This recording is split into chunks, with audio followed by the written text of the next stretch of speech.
Greetings, movie lovers worldwide. Welcome to this first Cinema Boulevard show. We're going to be talking about a few movies every month. And without further ado, I'm going to introduce you my co host, Danny. Hello, Danny. Hello. You want to tell us a little bit more how we can reach you? Um, sure. I'm here on Instagram. Is this Chevalet at Chevalet and Danny Cervantes on Facebook. And yeah. Okay, and also, of course, this show that we're doing is we got to mention that it spreads from it spawns from a web page, a Facebook page that we've been running for 12 years now or something like that, which is called Cinema Boulevard, and this is going to be an extension of it. So we're going to try and take our love of the movies and try to share it with the people. So today we got three movies that we picked. We're gonna try to keep this rhythm of two movies, two actual movies and one repertoire movie. And what was your choice for the first movie that we're gonna be talking about today, then? My first choice, given that it's Halloween, um, I chose *Malignant*. I hadn't watched something like that in a long time. Well, never. Directed by James Wan. He was born in Malaysia, but is like his career was from Australia, and he did The Conjuring 1 and 2. He did Insidious and The Saw, Yeah, all of this one. several. How do you say movies that you have concessions or something like that? Like you Yeah, started, and what's the last one that you said that is a big one? I think Conjuring. Saw. Oh yeah, The Conjuring one and That's two. that's his baby, right? That's something that he invented. Yeah, And he also, of course, yeah. I know him for from Aquaman. Oh right, exactly. And so, And tell what did me you what think? well, I think it was very interesting, like being a horror film, the protagonist being a woman, and also just being so. This was very like the duality of the the protagonist and the killer, and then how the rooms melted into another room, and that she couldn't move when the murders were being taken place. I just found that very interesting. Okay, is that it? Yeah, I mean, like we can do a dialogue. I don't know. All right, all right. So, I was a little bit, I was quite underwhelmed by that movie. I, I couldn't, after a few tries, put out the necessary suspension of disbelief in order to be absorbed in the movie. I thought it Mhm. was somehow generic. As you might remember, or maybe you don't, I'm quite fond of the genre of horror. Of You, horror, yeah. when a long time ago I invited you over to Bundu Cafe to watch Texas Chainsaw Massacre, and I was really really amused by it. And I remember that you, you didn't know too much what to do with my reaction. You know, why I'm mentioning that movie is because it's an example of horror that manages through different techniques to really pull the audience in with very little budget. And I Oh thought yeah. I thought that the Malignant movie didn't manage that. Um, Mhm. I thought that I was surprised by the goreness of it. But keep in mind, I'm out of touch with the modern uh, horror movies. For a good Mhm. while, I thought that horror movies like the Saw and stuff like that, I thought it was generic, and I stopped Mhm. paying much attention. So maybe that's the language now. Maybe I'm just out of touch with this, but No, it did have very mixed reviews. It did. It did. yeah, yeah. The Wikipedia tells us that people either painfully average or bloodily brilliant is the Exactly. so very polarizing. Um, Very. I thought that the evil twin gimmick has been really, really done a lot in cinema. I thought it was an interesting twist, but I always had this. I kept in my mind that it was a gimmick. I never got pulled into the drama. Like for an example, the way that the movie starts, it brings you into a scene, a really dramatic scene with the kid and the doctor, Yeah. and then it Yeah. cuts to Maddie and Derek, and they have a scene of domestic violence. And I thought we were going into a domestic violence type thing, something that might have been quite interesting, like psychologically, socially, and stuff like that. But uh, very fast, it went into gory action violence, and so I didn't even register who that second person was. And it took a while before I found out, oh, that second person was important in the story. It's not just one more person getting killed. I gotta. And so, yeah. Yeah. So I thought it relies too much on gratuitous, although well-rendered gore, but without the investment, without something that pulls me in, or something like in the either Texas Chainsaw Massacre or Evil Dead movies, that it's gore, it's terrifying, but Yeah. there's something comical that releases the tension, and that makes it a easier watch for me anyway. So and I thought also it rely on cheap suspense gimmicks, like how many times in that movie we see the thump, and then the eyes of the Yeah. girl that stays like that, and then the big, we must have spent at least 4 minutes in the movie just watching at her face, huge plan, and she was like that. Uh, Yeah. so I Yeah. It's like very 80s too, a little bit. yeah, and also I thought that the CGI, I didn't first I thought it was very flimsy, and also I Uh-huh. didn't understand the need for it. They could have reached Oh maybe yeah. more convincing effect without that gimmick once again of high tech CGI, and the change of room might be a good idea, but I thought the CGI wasn't the proper way, or that way to do it with the CGI wasn't the proper way to do it. I finished this Uh-huh. saying I like my horror scary and generic mainstream. No, I like my horror scary and my generic mainstream Hollywood movies sweet, which brings me to our second movie. Our Free second movie, Guy. Free Guy. That movie, I'm gonna have to a lot of the same critics, but that one I really, really, really like. I was amused, I laughed, I cried, I was taken, but because as you might have fathomed by now, the heroic journey is something that is important for my appreciation of a movie, and Free Guy is an exemplary uh, use of that hero's journey. Oh yeah. So I'm gonna go and talk about Free Guy a little bit. It is, of course, a generic blockbuster. It has all the ingredients for a big economic success, even though we are in a period where cinema going is not at its highest, of course. Ryan Reynolds, he's funny, he's good looking, he's got star power, something that is becoming rare in Hollywood. Not a lot of actors have that power, that just their name will pull people into the cinema, and he's still one of these guys. I thought the realization was seamless, so there's no place where you're forced out of your suspension of disbelief. I mean, it's it's seamless. Directed by Sean Levy, which is a guy from Montreal. Hey, Sean. Actor, Mhm. director, producer of, amongst other movie, the Pink Panther 2006 version with Steve Martin, and Night at the Museum series. So those are his work, and he's the director. And Zach Penn, who penned many blockbusters, amongst other Ready Player One, and that's gonna bring me to one of the things that I have to reproach to that movie, because it is a shameless copy of many, many others that are exactly on those same themes as well. So if you just, I'm just gonna pause a second. I had planned this more like I do my part and you do your part, then we exchange a little bit. So I'm just gonna Oh, go. So but if you want to intercede, just go, and I have a PowerPoint, so I'm not gonna. Okay, you what?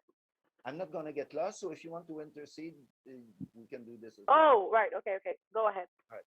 So the effects were once again seamless and perfect. The movie is of course very timely because amongst other thing of the video game visual. Sorry, I'm just gonna do a little.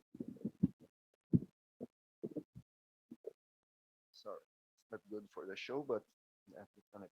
I see it's going down again. You see it? Yeah.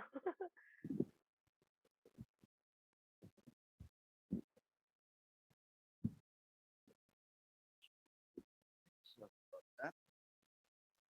Okay, so we go back. So it's very timely, not only in the idea of the visuals and stuff like that, but like there's social influencers and the themes also. The theme of the NPC I thought was very important because there's a big trope in the far right that we see a lot that people that disagree with them are not really fully people at the end. You know, they're NPCs, Yeah. and that NPC Yeah. thing comes from role playing games, Dungeons and Dragon, and it comes from the video game culture. And it was timely to put it in there. But like everything, every social comment that is made in that movie and most Hollywood blockbusters, it is neutered by the format. So they make huge social comment in that movie, but they don't reach the end of the movie. They stay Mm-mm. inside the movie, you know. And that's the generic Hollywood formula. That's something I always have against those movies. So that's why I Yeah. don't get much tens to those Hollywood movies. So I did a few level of lecture on that movie. I really liked that movie. So the first level of lecture is just the story of the bot. This guy, he's a bot. He's a program, an algorithm inside a game like Grand Theft Auto. And Free City, it's a direct adaptation of Liberty City, which is the first city that Grand Theft Auto happened in. So it's Liberty City is Grand Theft Auto, and Free City is Liberty City. It's all the same. Okay. So so there's this typical heroic journey that this guy goes through. He has this call of action the first time that he sees Millie, the Molotov lady. The first time that he sees her, it's his call of action. Right. And he's got his work buddy that is his refusal of the call. Milton Howery Jr., I think is the name of the actor. Buddy is the name of the character. And it's that fellow worker at the Yeah, the bank, security guard. the security guard right there, and he's always telling him, "Don't go, don't go, don't go, don't do this, don't do that." So he's the refusal of the call that we see in every Right. single heroic journey, Yeah. you know, and so on and so forth. So he crosses the threshold when he put the glasses on, and so on and Of so forth. course. So the thing is that none of that is true. This is not true. The truth is the story of Millie. She's the one real person, and sadly, she's really not well treated by this movie. She doesn't have a proper heroic A journey. personality or Even if she's the real person in that movie, she's still the third in the important. She's still yeah. second to her boyfriend. Yeah.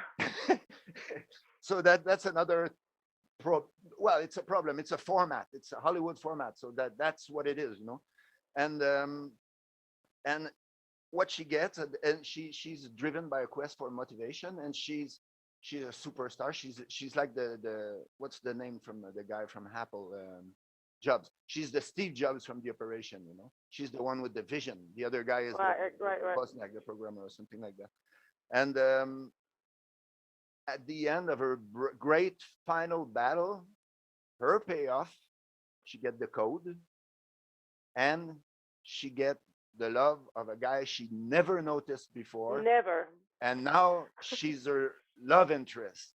Yeah. From Or one it's second not to the next. it's not clear, but at the end, that's kind of what they're leaning to because that's Yeah, the they Hollywood they ending we're all they kiss. expecting, you know. Yeah. Yeah, Oh, they that they did. kiss They in the did. middle of the road. Oh, I just remember when they look at each other from each other side of the street.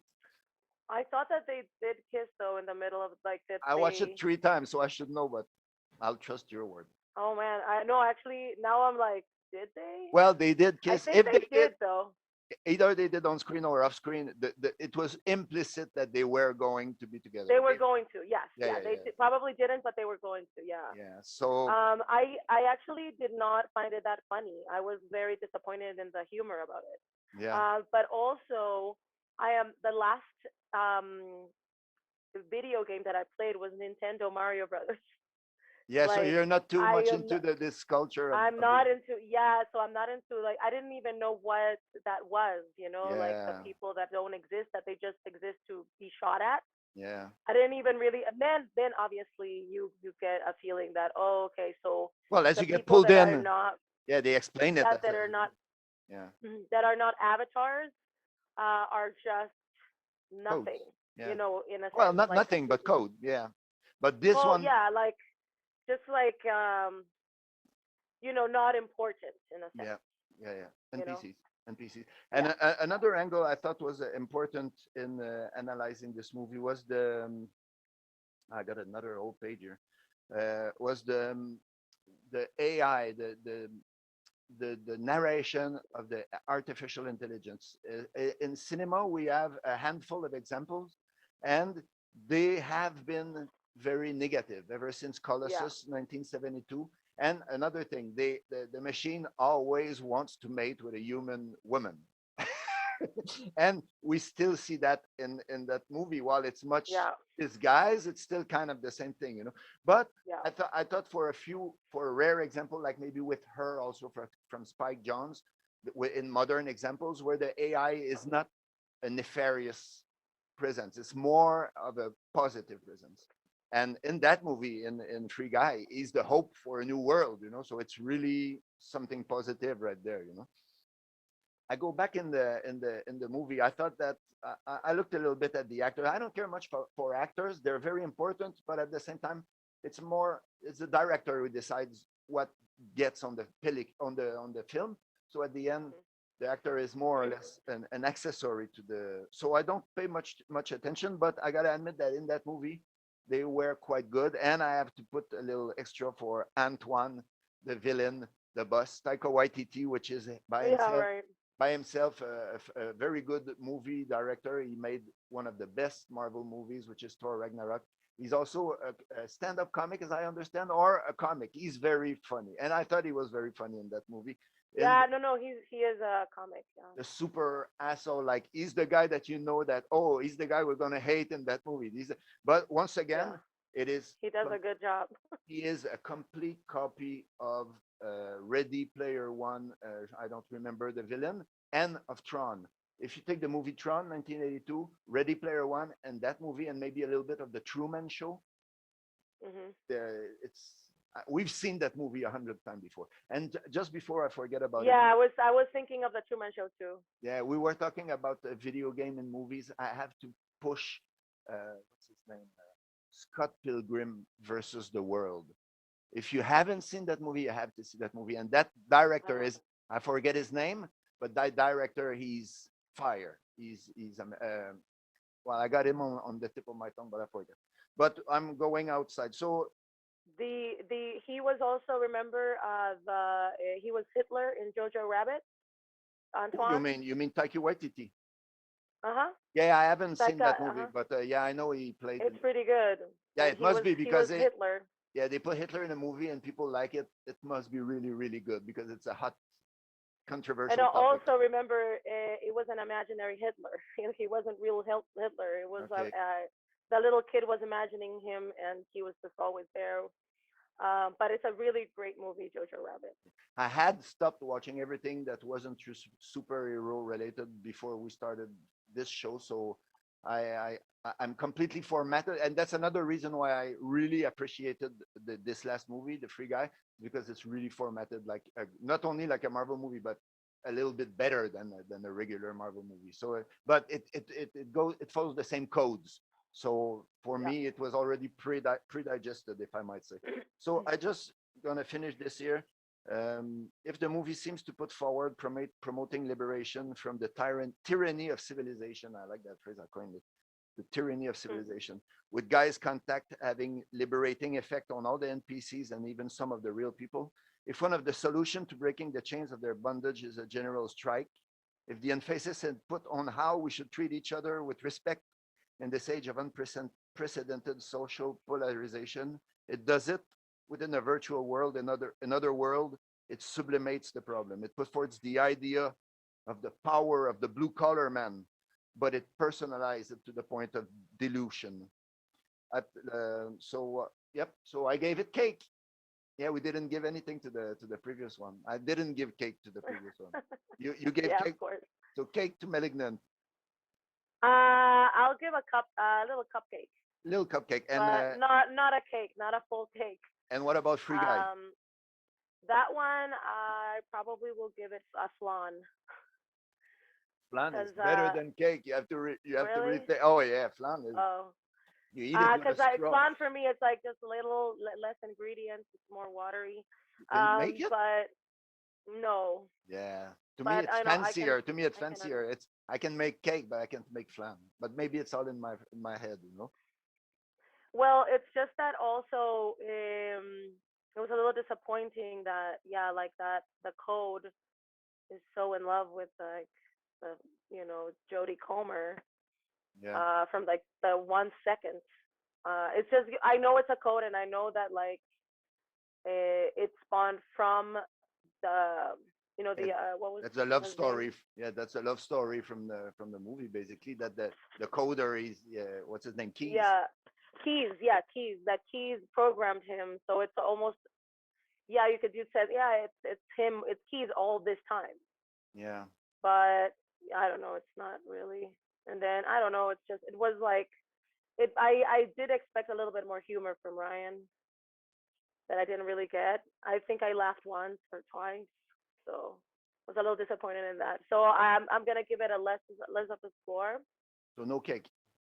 No cake, but like but close to a cake. That's what I'm saying. Like, All right. So now uh, it's astounding. Time is fleeting. Madness takes its toll.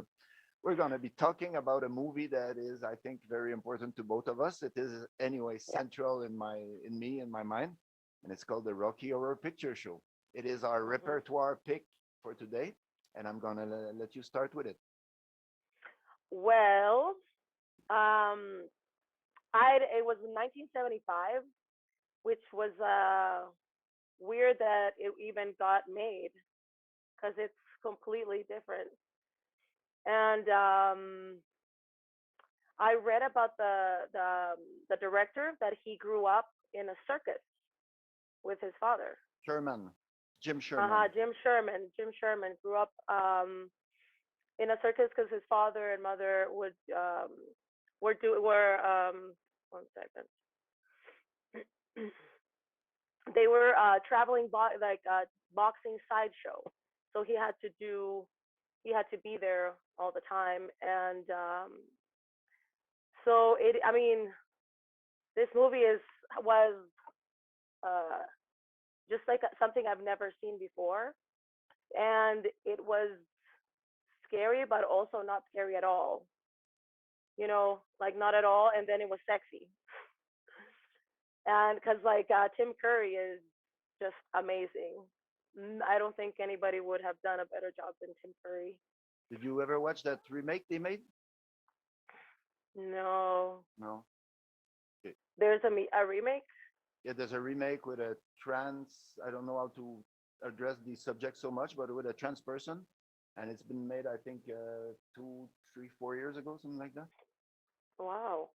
No, I didn't know that they did that Okay. actually. Okay. Um, but yeah, and Susan Sarandon, Yeah, one of her first amazing. roles. She was beautiful in there. Yes, I mean even in Thelma and Louise, like she's great, you Huh? know.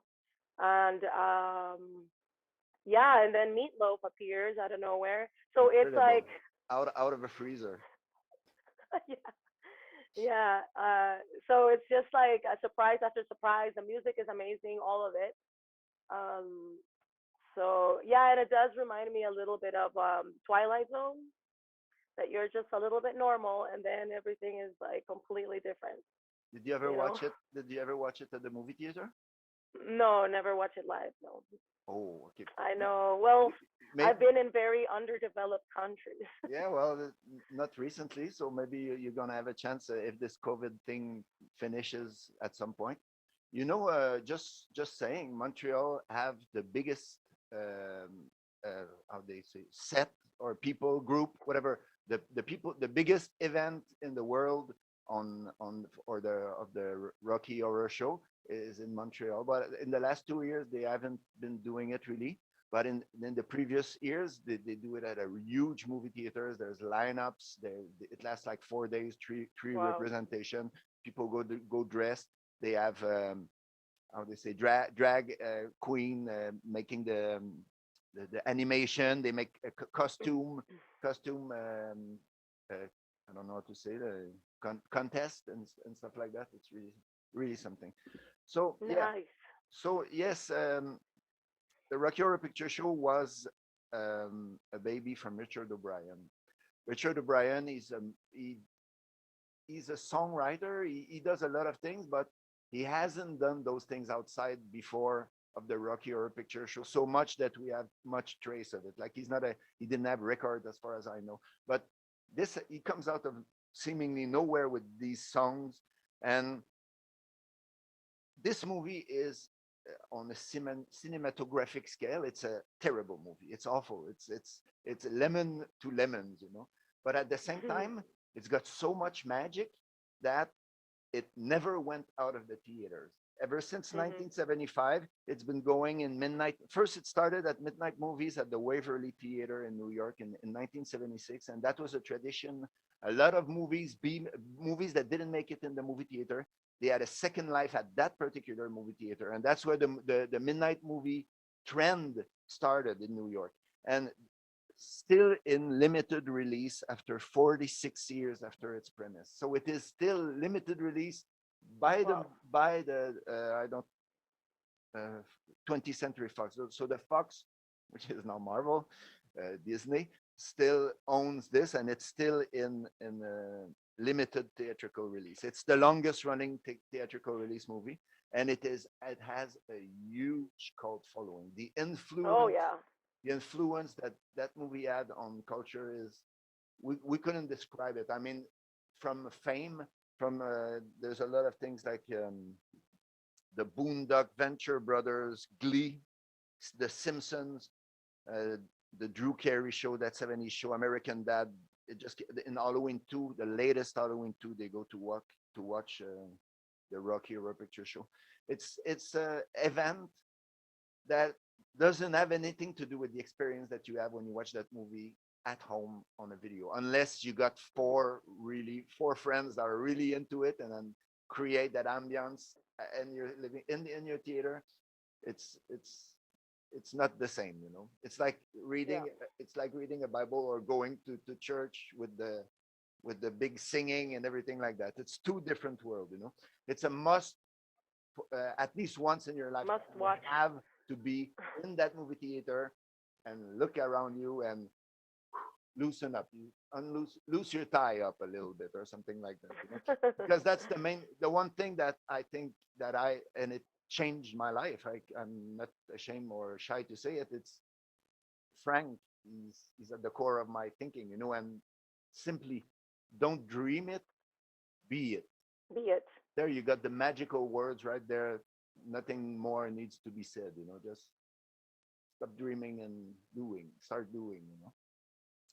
So I Mhm. really like that movie. I give it all the cake in the world, but at the same time it's not really a good movie. that's my that's my and of course the staff you mentioned, a few of them. I'm just going to go through it. So Tim Curry, Frankenfurter, mad scientist from another planet who is also transvestite, and his planet is called transsexual. No, it's yeah, transsexual. And Transylvania is the Transylvania. as the galaxy. Yeah. Transsexual is the planet, you know. And Right. Susan Sarandon at Janet Weiss, and Barry Boswick as Brad Major. So they're the two. They're really the hero, the main character of the movies. They're the one who go through this. They go through a hero circle. They go through the whole change, going to the magic world, come back heroes of both worlds, and both world is really multi meaning here. And Frankfurter was at that wedding, and also Yep. American Gothic. exactly. This whole movie is a whole homage to Americana, to the codes of Americana and American 50s culture. Every like the song, just the first song, when the lips they start singing about all the stars of the 50s Hollywood, and you can see all the tropes, all the overused tropes of horror and of psychotronics, of horror and science fiction cinema from the 50s. They're all put in that movie like, oh yeah, we forgot that trope, and they just put it there like, yeah, they gotta walk in the wood to the castle. Oh yeah, we've forgotten this one. Yeah, so they put it all in there. It's all there. Yeah. It's an homage at the same time as it's they mock it somehow. It's how do you say? Um, I don't remember the right word. Parody. It's a parody at the same. Oh yeah, right. Yeah. Yeah, and also of course, what's his name? Meatloaf coming out of the freezer and singing whatever happened to Saturday Night. I gotta say those songs, this album, I've been listening to it all my life. Me too. I must have listened to it a zillion time. I know all the songs, Yeah. all the different I versions. know all the song lyrics too. Yeah. Yeah. So I think we were both into the Rocky Horror Picture Show, and maybe at Oh another, yeah. maybe some later year when we're better organized, we do a special on that show, and we do a little bit more costume or something like that. Yes. Okay, well, I guess that's what. Oh, I forgot the very important thing at the beginning. So if our listeners have stayed with us to the end, maybe they would like us to do more videos, so they could tell us that by clicking the like button, by clicking the little bell, which will remind them of the shows as they come out. They can also subscribe to our YouTube or to our Facebook Cinema Boulevard page. And we're going to be doing this next month, and we haven't talked about the movie. We should have done that, but I completely forgot. So we're going to do it offline, and we're going to have a show for you next month. So yeah, in the it's gonna be a meantime, secret for until then. yes, Danny, I thank you very much for this, and Thank we you. chat a little bit offline when we're finished recording. Yeah? Okay. See you soon. I roast mine.